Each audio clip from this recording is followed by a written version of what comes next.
tā lofa lava. E fia le anganga o loo whataua ina maamana ia tātou tū maanga I California. Se vaengo le atunu ua toa tele o tātou tangata o loo pāpā a aoma au mauai. Ai o te loa o toa tele po whea lava o ai tū malele ai e ma au lava I Samoa. O la tā anga nuu mai ana mua. E oa o tā manui ai. O nei tū maanga tau o loa. O lo o totoi te tonu o tātou tangata. E o lavai au ngā tupulanga na lātou tu ua atu motu. O ia winga tau o loa nā tangia il soifua le sunga James M. Foisia. E matango fie il vaai le aloa ia o lona sao I se laufanua o le aai o tāua pe taua o le paka o James M. Foisia o se uluai whainga lewa whaingoa I se tasi o tātou tangata. Tātou te mantua non soifua nei aso o tū maanga Samoa po o Samoa Heritage Day sa tau ave ai I le mamalu o la tā wha Samoa. E to o tele lo tau mamalu e sili atu silfia o ia na ilo o au. Ma ole a saunoa fo'i nisi e winga ia te ia. Ai tolus fulu tau sanga na tau tua ai e ia I le ai. Na ia wha tau taia le pūlengo nei paka. Na avea o ia ma fautua I tupulanga talavou, fia o ia I taalonga, e pei ona ia taalo I le lakapi I le kolisi. Ma na ia uuna ia leo langa fia ma le ola I le tupulanga talavou. A tu leilo na fufonga e tau loa I te tonu le saufa inga. Ma e tele ala sa ave ai o ia ma tai. Ina ua o fie I le futiafu e tasil fono a faipule o le ai e aloa ia susunga James. O le fina ngalo au tasi o le saufa inga o Samoa ma tangata Pasifika le loto I fale na po ngai ai. Na o tau o foina atu ma sa mau to wha sa ia iu ina tau le wha moe. Ma lo lava.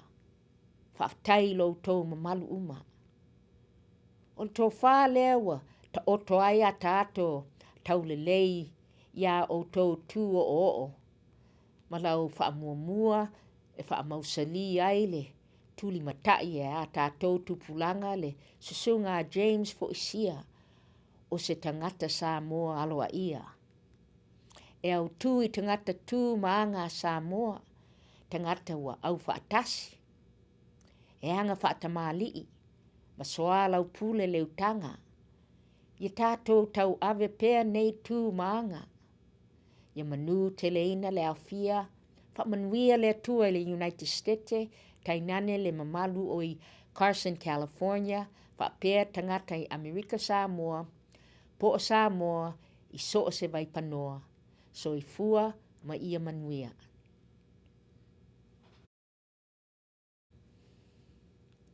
Greetings. I'm delighted that our Samoan heritage is being valued and highlighted in California, a region of the country that so many of our people call home, although I know many will always call the islands home, no matter where we land. We're blessed with an ancient and rich Samoan culture. Those traditions and values are deeply part of our people, even generations removed from the islands themselves. Those values were lived out in the life of James M. Foisia.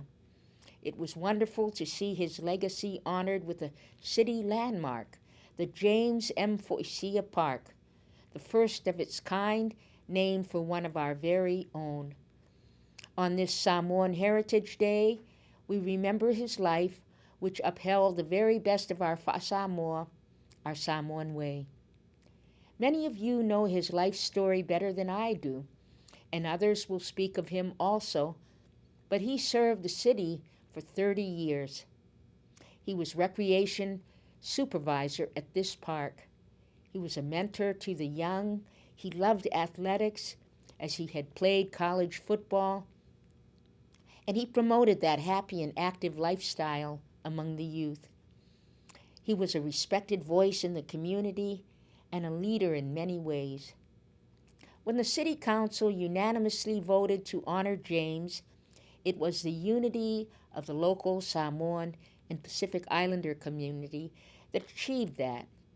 You were dedicated to the idea and persisted until it was accomplished. Thank you all. That effort reflects well on your enduring values and your priorities in ensuring that our young people can look up to an honored Samoan in James Fo'isia. Our Samoan heritage is most of all about people coming together, caring for others, and sharing our various strengths. Let's carry that forward. Have a wonderful time. God bless the United States, your community in Carson, and Samoans and American Samoans everywhere. Soifua maia manuia.